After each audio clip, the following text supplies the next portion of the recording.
자, 안녕하세요, 최한님. 아이들을 키우고 치매로 아픈 엄마도 보살펴야 하고 돈도 벌어야 하는데 저는 최저임금밖에 되지 않네요.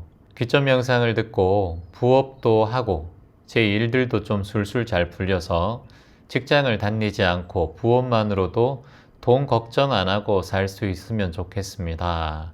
이런 마음이 자꾸 드는데 최환님의 조언을 부탁드립니다. 우리가 살아가는 동안에 이 돈에 대한 부담감과 걱정이 없으면 참 좋은데 우리는 보통 대부분의 많은 사람들은 이 돈에 대한 걱정과 경제적인 문제로 괴로워합니다. 우리가 태어난 순간 금수저고 아버지 어머니께서 돈이 많은 부자라면 이런 걱정은 좀 덜 할 수 있지만 그래도 부자가 2대, 3대까지 가지 못한다고 하지 않습니까? 4대에서까지는 괜찮을 수 있지만 또 시간이 지나면 그 돈도 어찌 보면은 무상하죠. 그래서 이 돈에 대한 집착과 경제적인 문제에 대한 괴로움은 우리 살아가는 동안 계속 찾아올 거예요. 왜냐하면 우리는 어찌 보면 이 물질 만능주의라는 이 경제 그리고 또 돈이 삶의 중요한 조건이 되는 세상 속에 살고 있습니다. 그런데 이제 우리가 가만히 되돌아보면 50년 전과 우리나라의 지금 국민 소득은 100배 이상 더 성장을 했다고 해요. 그런데 지금 우리가 그만큼 성장한 만큼 100배 이상 우리가 행복해졌느냐 이걸 돌이켜보면 세상은 돈으로 행복은 살 수 없구나. 그것이 행복의 본체는 될 수 없다. 자, 뭐라고요? 돈은 행복의 본체는 될 수 없습니다. 돈이 행복의 본질이 될 수 없다. 왜냐하면 사람은 상대적이기 때문입니다. 상대적. 비교하는 대상에 따라서 사람의 마음은 자꾸 바뀌기 때문이에요. 그러니까 내가 10억을 가졌다 하더라도 50억 가진 사람에 대한 비교를 했을 때는 부족함이 있어요. 1억 있는 사람은 1000만원 있는 사람보다 훨씬 더 본인이 돈이 많다고 생각할 수 있습니다. 하지만 100억을 가지고 있어도 1000억을 가지고 있는 사람에 비하면 내 마음은 불편해요. 나도 1000억을 가지고 싶은 생각이 자꾸 올라올 수밖에 없어요. 이게 무엇이다? 우리를 가장 불행하게 하는 가장 첫 번째 조건이 불만족입니다. 뭐라고요? 불만족이에요. 불만족이 우리의 마음을 불행하게 합니다. 그러면 반대로 만족하면 행복해져요. 만족할 게 없어요. 만족하는 마음이 안 일어나요, 보통. 그래서 우리가 감사하라 라는 말을 합니다. 이유 없이 감사하라. 매사에 감사하라. 매사에 감사하라. 이런 모든 얘기들을 많은 성인들이 하고 있습니다. 왜냐? 이 매사에 감사하고 이유 없이 감사하는 이 마음이야말로 행복으로 가는 첫 걸음이다라는 것을 많은 지혜로운 자들은 말씀하셨어요. 그래서 감사한 것을 찾는 게 중요하죠. 감사한 거 하나하나를 눈여겨보는 게 중요합니다. 우리는 어떠한 순간에도 감사한 것을 만들어야 한다. 불만을 가지는 마음보다는 감사할 거리를 계속해서 찾아 나가는 것이 우리 인생의 가장 중요한 첫걸음이다 라고 생각합니다. 옛날에 내가 예를 하나 들어서 나무꾼이 있었습니다. 나무꾼이 매일 숲에 나가서 나무를 합니다. 하루는 나무를 많이 좀 베기도 하고 하루는 나무를 적게 베기도 해요. 쭉 가다가 보니까 대나무 숲을 만났어요. 대나무 숲에 딱 보니까 구부러진 대나무도 있고 곧은 대나무도 있어요. 근데 대나무를 딱 보자마자 나무꾼이 이 곧은 대나무 쪽으로 다가가더니 그 곧은 대나무를 잘라내는 거예요. 근데 옆에 구부러진 대나무는 옆에서 보더니 자기는 안 잘리거든. 왜냐? 대나무가 살짝 굽었어. 못생겼어. 사실 이 못생긴 대나무는 매일매일 자랄 때마다 곧은 대나무, 잘생긴 대나무를 부러워했습니다. 야, 나도 너처럼 곱게 자라고 싶어. 너처럼 푸르고 곧은 마디마디가 너무 부러워. 그런데 어느 정도 성장하고 나니까 나무꾼이 그 곧은 나무를 베어버리는 거예요. 그 베는 광경을 보고 이 구부러진 대나무가 놀랐어요. 아니, 내가 항상 부러워하던 저 대나무가 나무꾼의 톱에 잘리고 있구나. 나는 곧은 대나무의 모습과 외형을 부러워했는데 결국은 나보다 더 빨리 잘려나가는구나. 내가 세상을 바라보는 마음이 지금 보니까 내 삶도 괜찮구나. 이렇게 생각을 하게 돼요. 자, 여기서 끝이 아닙니다. 그러면 잘려나간 굳은 대나무는 자신의 인생을 원망합니다. 아, 잘려나가는 순간 내가 너무 곱고 예쁘고 멋진 대나무로 자라있다 보니까 많은 사람들이 나를 탐을 내는구나. 나는 자랑스러웠고 내가 잘난 것이 의시되는 마음이 있었는데 결국은 내가 잘려나가는구나. 이게 삶이구나, 인생이구나. 이렇게 말하면 눈물을 줄줄 흘리면서 대나무가 잘려나가요. 그리고 굽었던 대나무는 그것을 바라보고 있었어요. 아, 내 삶이 더 나은 삶일 수도 있겠구나 라고 생각했어요. 그런데 나무꾼이 대나무를 자르고 가서 그 대나무를 손질하기 시작합니다. 대나무 2개가 손질이 되는데 한 대나무는 정성껏 다듬어서 대금을 만들어요. 그리고 한 대나무는 정성껏 만들어서 죽비를 만듭니다. 여기 지금 제가 여러분께 보여드리는 거, 이게 다 죽비죠. 죽비, 이게 대나무로 만들죠. 하나는 대금으로 만들고 하나는 죽비로 만들어요.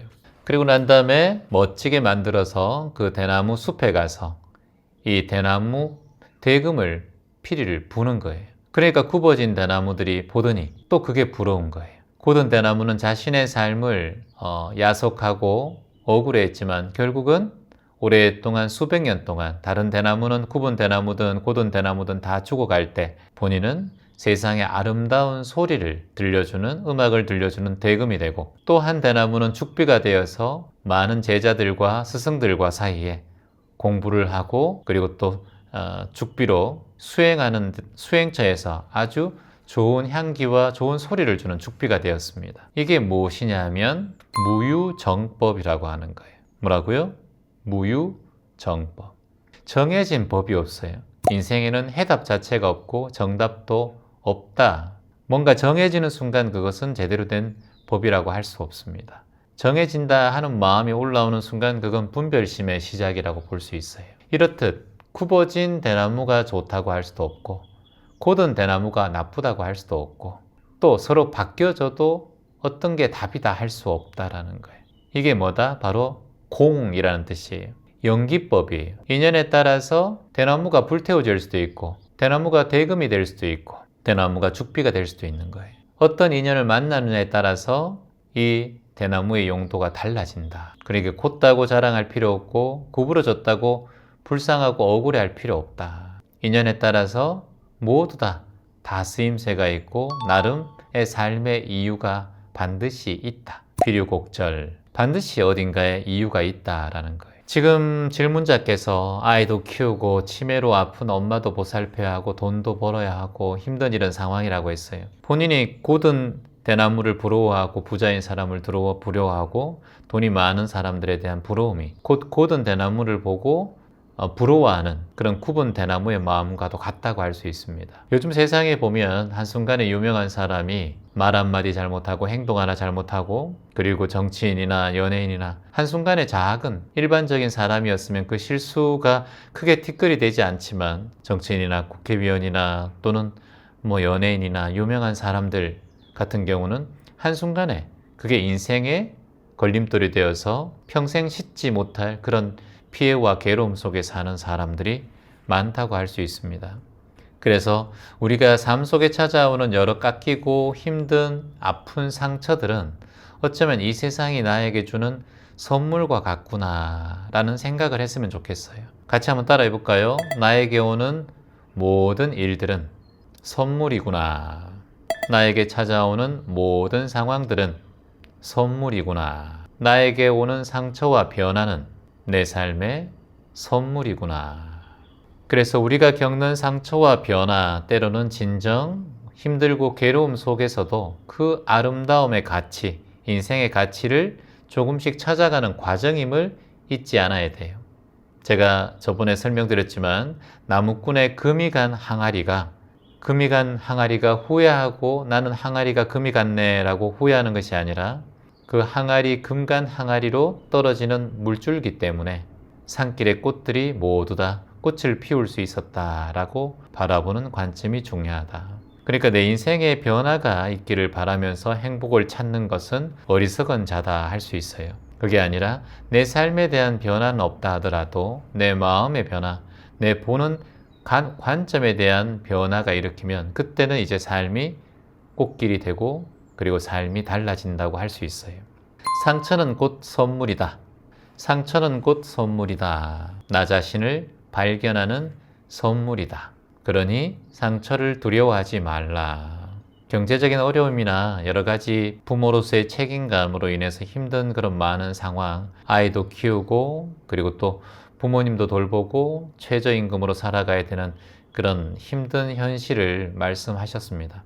자유로운 그리고 여유로운 삶에 대한 갈망이 본인에게 좀 많아요. 다른 사람에 비해서. 물론 환경이 그렇게 만들었겠지만 저는 여기서 좀 다르게 바라봤으면 좋겠어요. 두 가지의 명상을 추천드립니다.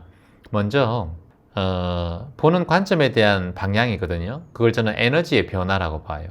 그래서 에너지 명상이라는 걸 한번 해보면 좋겠어요. 어떤 명상이냐면은 매일 아침에 눈을 뜨고 난 다음에 이제 본인의 돈에 대한 그런 애틋함이 크니까 돈이 곧 에너지거든요. 돈이라고 할 필요 없고요.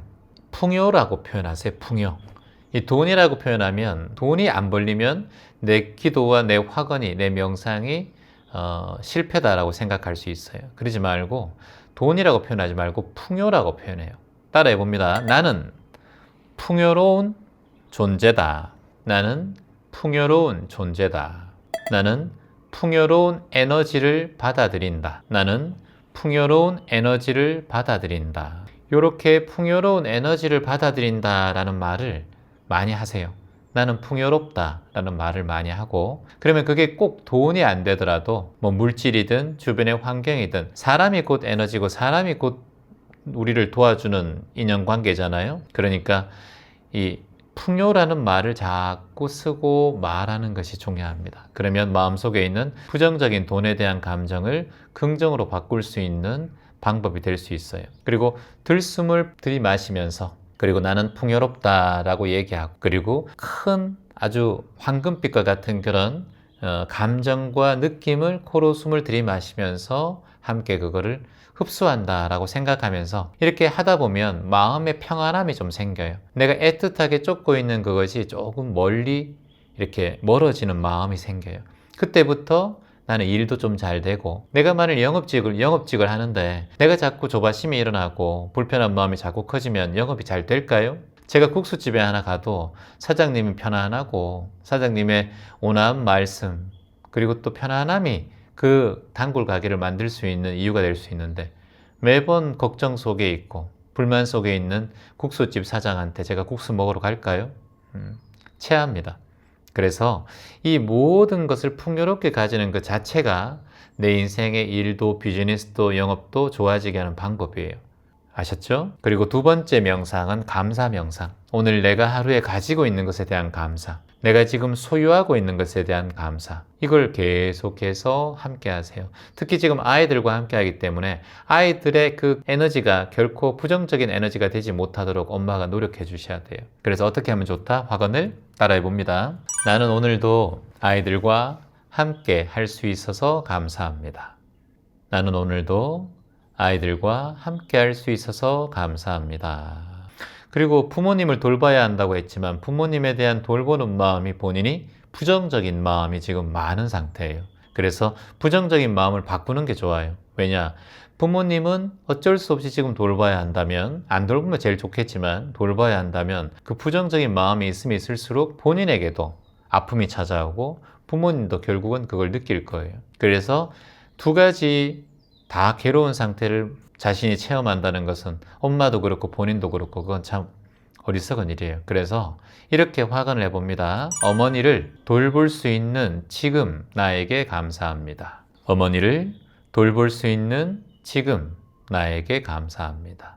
이렇게 따뜻한 마음으로 감사한 마음을 느끼면 어머니의 병도 좋아질 수 있고, 좋아지든 안 좋아지든 내 마음은 더 불행해지지 않아요. 현실을 바꿀 수 없다면 마음을 바꾸는 게 가장 빠릅니다. 지금 이 고난과 역경이 결국엔 나에겐 가치 있는 결실을 맺는다. 나의 결실을 믿는다. 나의 결실을 믿고 그 결실은 맺어진다. 이런 마음을 계속해서 내는 게 중요합니다. 이 마음들을 확언하고 이 말들을 입에 대내어서 귓전에 들려줘서 이 조금은 험난하고 힘든 상황을 잘 극복하셔서 이겨내시기를 희망합니다. 고맙습니다.